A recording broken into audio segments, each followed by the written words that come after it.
হরে Krishna. August 25। ভগবান শ্রীকৃষ্ণ কখনোই ভুলে যায় একথা চিন্তা করে ভ্রান্ত হবেন না যে আমরা যেমন করে জন্ম ও মৃত্যু প্রাপ্ত হই, কৃষ্ণ তেমনি করেন। তিনি যখন ইচ্ছা করেন তখন পদত্যাগ করে চলে যান। আমরাও ভগবান শ্রীকৃষ্ণের ক্ষুদ্রাতি ক্ষুদ্র অংশ, কিন্তু আমরা আমাদের পূর্বে জন্মের কথা ভুলে গেছি, কিন্তু ভগবান শ্রীকৃষ্ণ কখনো ভুলে যান। অতএব অনুগ্রহপূর্বক ভগবান শ্রীকৃষ্ণের আবির্ভাব উদযাপন করুন।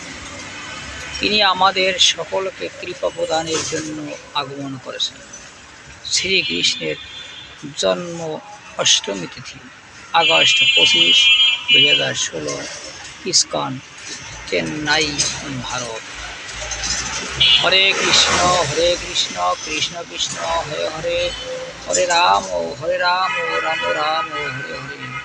এই পৃথিবীর সকল মানুষ সুখ শান্তিতে বসবাস করুক, কেউ যেন দুঃখ ভোগ না করে। হরে কৃষ্ণ।